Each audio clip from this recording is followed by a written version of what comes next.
For the second game in a row, it is do or die for the Houston Astros as Game 6 gets underway tonight in Houston. Now, the nice thing for the Astros, they are back at home after dropping 2 in Atlanta, but taking Game 5 to stave off elimination. They are starting pitchers tonight. You get Max Fried for the Braves, Luis Garcia for the Astros.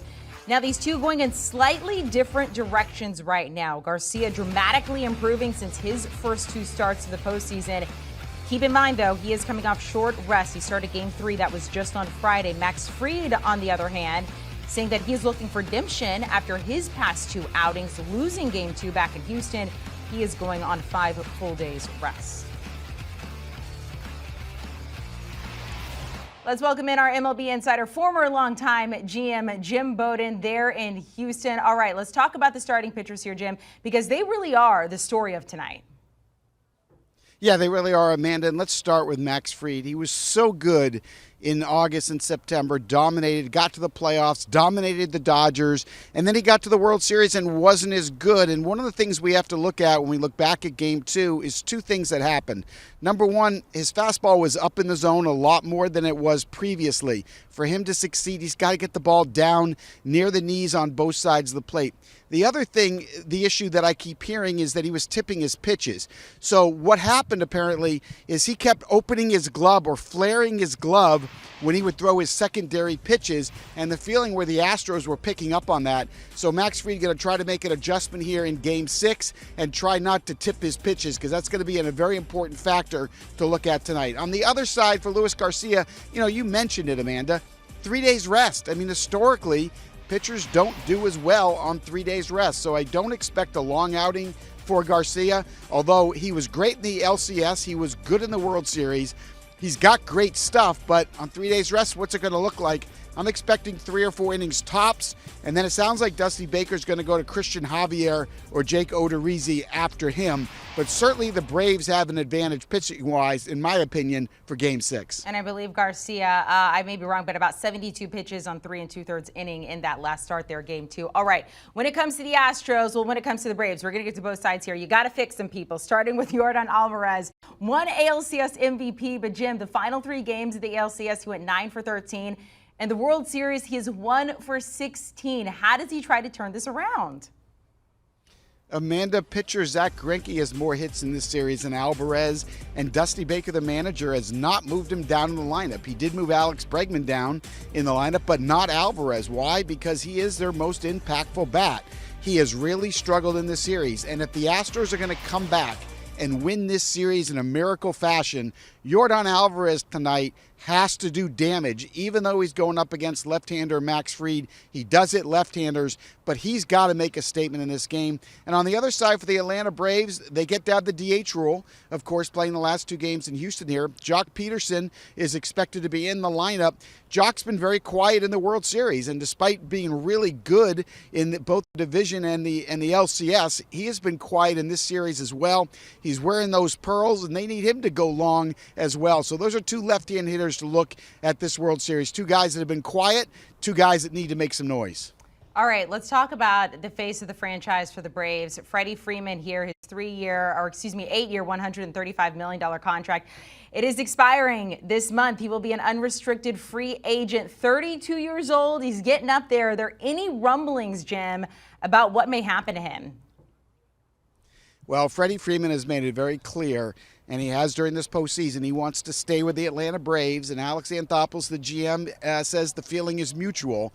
Both sides are confident that they can work something out, but the Braves' offer is going to have to come up significantly from where they are. They have basically offered a deal just north of Paul Goldschmidt's deal with St. Louis. That's not going to get it done for the best first baseman in the sport and the reigning MVP player. Freddie Freeman is going to get paid, and it's going to be over $200 million, and that's not an area the Braves have gone yet in negotiations. But I'm being told not to fret, not to worry, that eventually Freddie Freeman and the Braves will get a deal this winter. All right, what about Carlos Correa and the Houston Astros? There's a lot of teams that would love to have him on their roster. They're 27 years old. What happens with him? Well, you made the most important point, Amanda, right there, is a lot of teams want him, and let's talk about who they are. The New York Yankees, that's right, the Yankees are going to play on him. The Detroit Tigers, his old manager, A.J. Hinch, he's going to play on him. The Texas Rangers, the Seattle Mariners, all of them have told me they plan on playing on Correa. And Correa's last offer of $120 million by the Astros isn't even close to where he's going to land. I've got some of my GM friends that say he might even get $300 million. I'm not going to go quite that far, but I do think it's going to be $250 to $280. Now, Jim Crane, the owner, told me a couple of days ago in Atlanta that he's going to use his best effort to try to bring Correa back. But I got to tell you, he'll probably take the best offer, and they are going to be lining up. So it might be an emotional last game for him as an Astro, either today or at Game 7. He's been the face of the franchise. He was a first-round pick, came to the big leagues as a teenager. He wears the coolest hats of anyone in baseball. He's one of my favorite guys because it's always Correa time, and he loves the big stage. So if he does depart, I think you'll see him leave doing some damage. Jim, you picked Carlos Correa to be your MVP at the beginning of this series. You also picked the Astros to win it in 7. In order to do that, they have to win tonight to force that Game 7. What are the keys for the Astros to go ahead and get that Game 6 win? Well, I need Correa to do damage, as we just talked about, but then I also want to talk about Alex Bregman. So in Game 5, he broke out of his slump with that double to right center. Now, Alex told me he's been really working on his top hand. In his words, it has not been good. He also has been letting go of the bat with one hand on his follow-through. He's trying to correct that by using two hands on the follow-through. So that's what he's going to work on. They need Bregman and Correa to do damage. It's their two best hitters, and unfortunately, it just hasn't worked. What about the Braves? If they wanted to win it all tonight, which is exactly what they want to do, they do not want that Game 7. What do we need to see from the Atlanta Braves? Well, Brian Snitker, the manager, told me that this is his blueprint for tonight's game if everything went perfectly. Max Fried's going to go 5 innings. Minter would pitch the 6th. Either Tyler Matzik or Luke Jackson would pitch the 7th. The other guy would pitch the 8th. And Will Smith would pitch the 9th. That's really what he wants to have happen. Now, if that blueprint plays out, the Braves are going to be popping champagne on this field at Minute Maid Park. And they're going to be celebrating in front of Houston fans who are not going to be happy about it.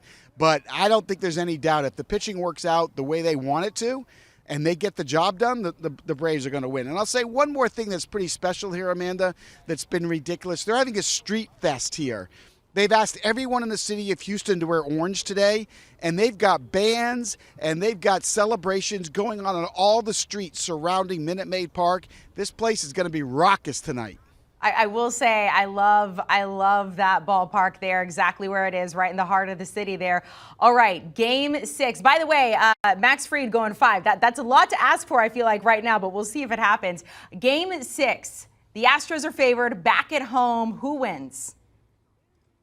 Well, I'm going to be stubborn, Amanda. I picked the Astros to win the series, so if they're going to win the series, they got to win tonight and tomorrow. And even though my baseball IQ says don't bet against this Braves, these 5 Braves pitchers we just talked about, look, I know one thing. When the Astros bats get going, they can hit any pitching. And I kind of had a feeling in Game 5 the bats were coming around when they put that 9 spot on Atlanta. I say it continues tonight, and they'll live another day. Remember, Game 6s in baseball are normally even more fun than Game 7 because Game 7 you get the answer, but Game 6 you still are getting questions answered. I think it's going to be a tremendous Game 6, and I'll say the Astros beat the Braves and force a Game 7. Hey, they were able to battle back after giving up that grand slam in the first inning of that last game there. All right, Jim Bowden, have fun tonight. We will talk to you throughout the day today, and then, of course, after the game, Jim Bowden there in Houston. We appreciate it. Here's your game preview. We got Game 6. The Astros survived Game 5 to force this Game 6. They are favored back at home in Houston tonight. The total, that is fluctuating as well as the line there for the Astros. It was -125. Now it's -130. It was 8.5. Now it's 9 there. But we'll see if they can force the Game 7. If not tonight, the Atlanta Braves will win the World Series. Want a sports network that delivers everything that matters about the game? The highlights, the picks, the instant analysis. No yelling, no fake debates, no politics. Hit the subscribe button and never miss a moment.